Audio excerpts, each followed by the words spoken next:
let's drive this thing into a different direction and talk about this gas price hike that's coming up or that's happening right now. You like how I did that? Let's drive this to a different. You like that? You like that transition? Let's That drive was it. slick. That was slick. That was slick.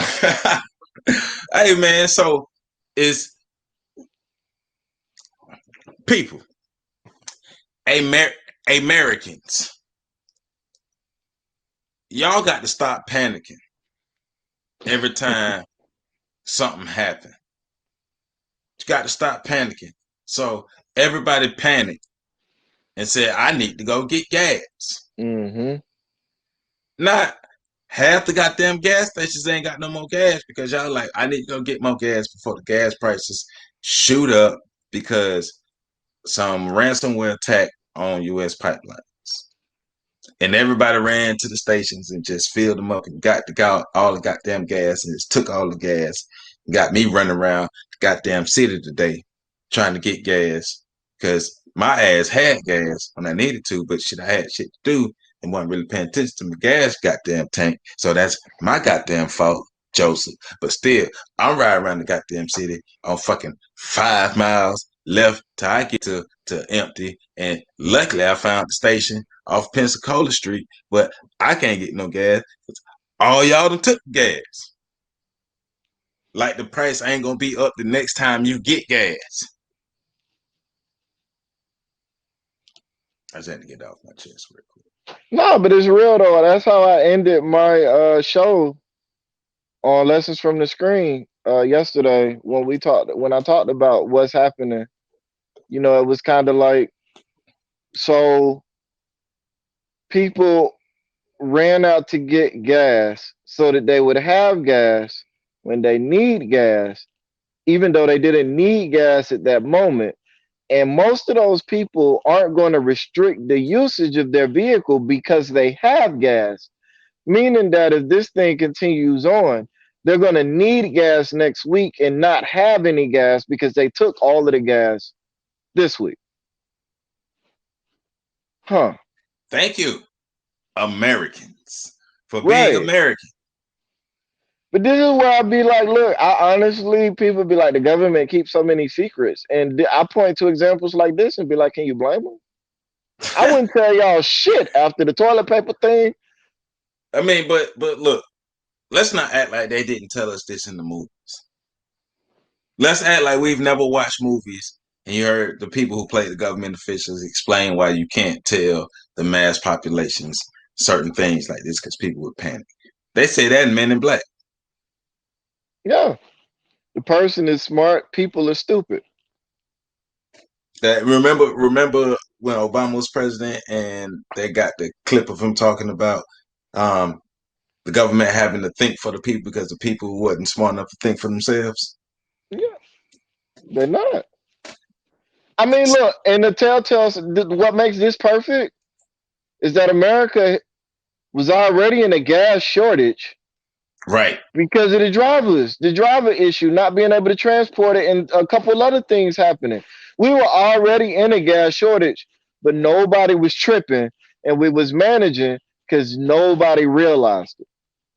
The moment the ransomware attack happened, and Made everybody it was worse. told, right, everybody ran out and got gas now.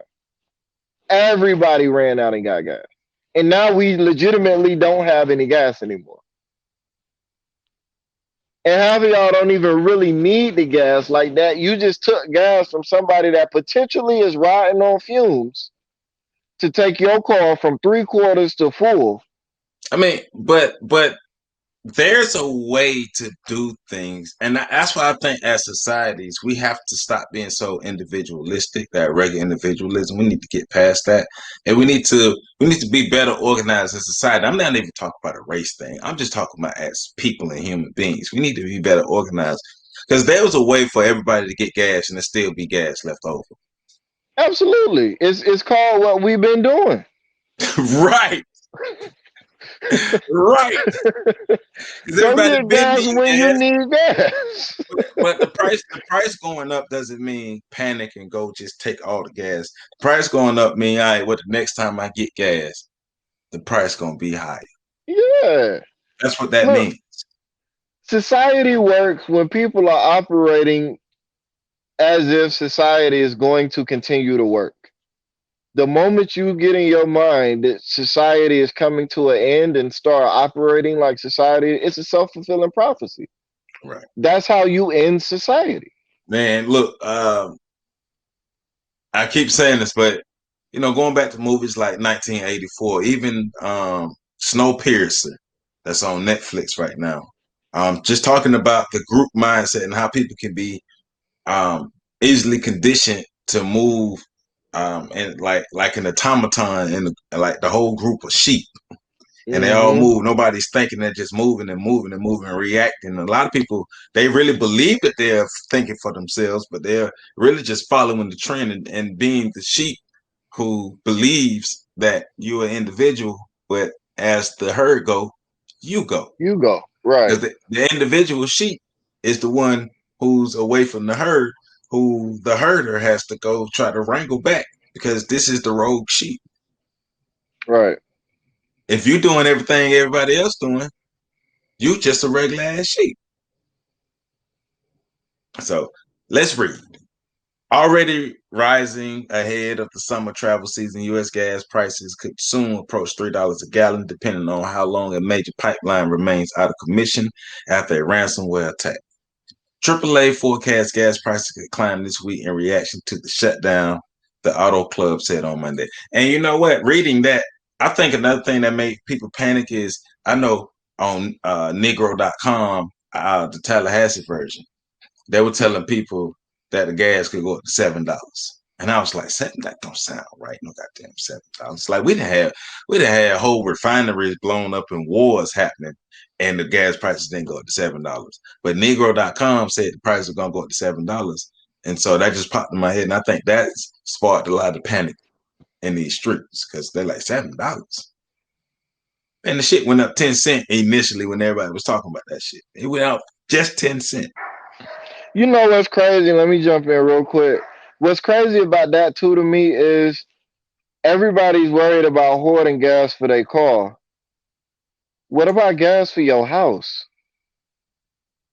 Like, have you heard of any runs on like hot water companies or like? I ain't even really heard nobody talking about the gas they use for their stoves or their hot water or nothing like that.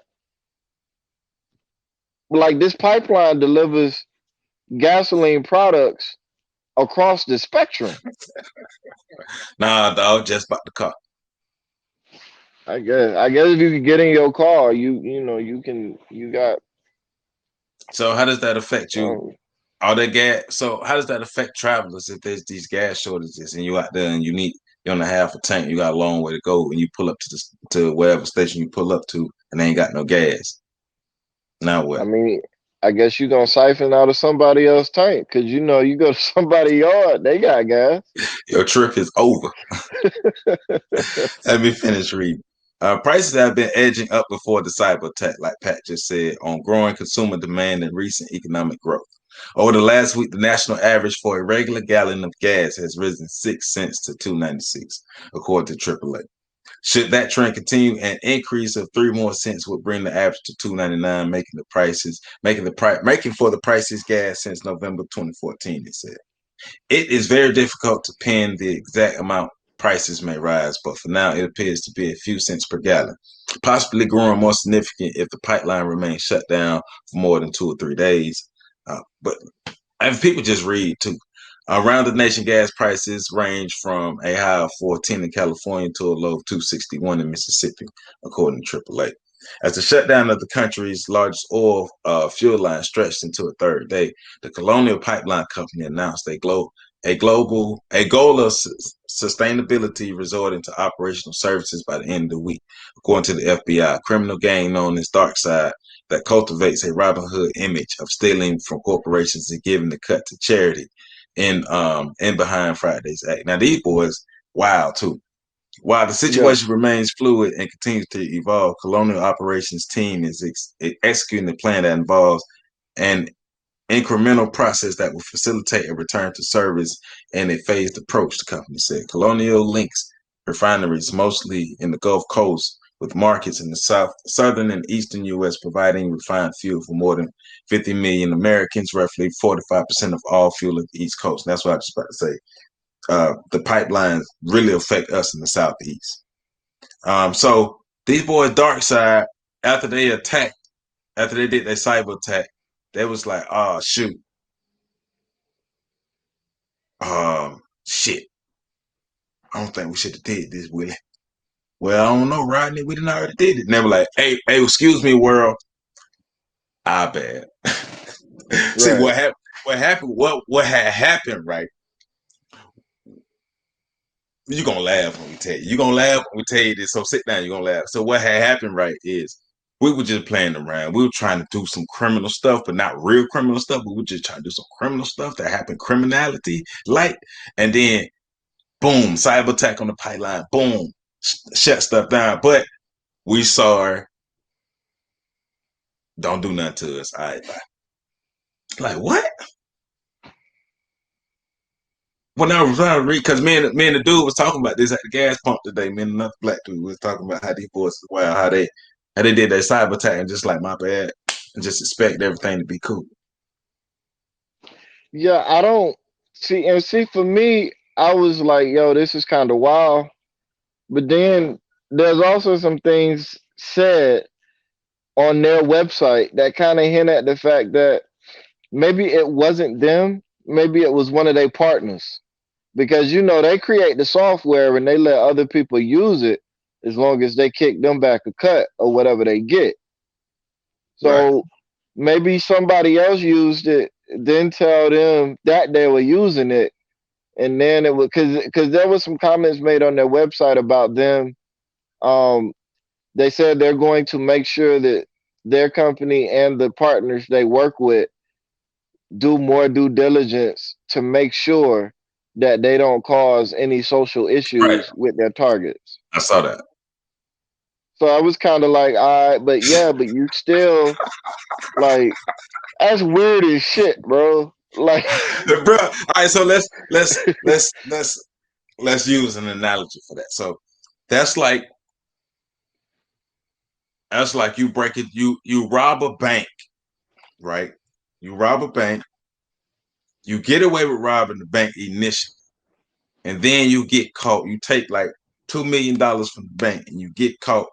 And then once you caught, you like, hey man, so this not really a robbery per se. It's robbery ish, but it's not a robbery per se. But what? But look at. Don't put us in trouble. But what we can do is help to make sure future bank robberies don't happen. How about that? That's basically what they did. yeah, it's like, look, bro, you can ride. I'm gonna give you my plans, my guns, and my car to commit the robbery. Right? You can use all my shit. This is another scenario it could have went. You can use all my shit to commit the robbery. All right, and then you find out that somebody used your shit to commit a robbery, and it affected people you didn't want to affect, and now you're like, oh shit. So look, what had happened was, uh, I ain't mean to fuck with these people like that. But you know what? From now on, any future robberies committed by me, I will make sure that it don't fuck with nobody Hey, else. hey, you know how sometimes when somebody get caught doing something, and then they start telling you what somebody else that happened to somebody else, like, hey man, oh nah, ransomware attack. Hey, but hey, bro, did you know that Rodney went to jail, bro? Did you, bro? I know you heard about Rodney. He went to jail, bro. He got caught Yo, stealing some panty drawers and went to jail, dog. And you're like, panty yeah, draws. and you're like, yeah, but you still did a cyber attack, a real cyber attack on these pipelines that messed stuff up. So that's a crime. Yeah, I was, and like I said in the show, if you haven't seen it, go check it out. Lessons from the Screen. But I find it real awkward that they have this stance of not wanting to commit not wanting to create any social strain. But you just did. But you like come, you know good and damn well whoever was using your product. If you want to say it wasn't me, it was one of my partners. Everybody knew good and damn well this is the largest pipeline in America. Talking about 45% of the oil products in America, fuel products in America come through this pipeline. There's no way in hell you could think that disrupting this is not going to impact people. This is just it's just no way. So I Right. don't know, man. I was like, yeah, this whole thing is weird, bro. This is Smell weird. like a bunch of bullshit. This is weird, bro. This is weird. Hey man, so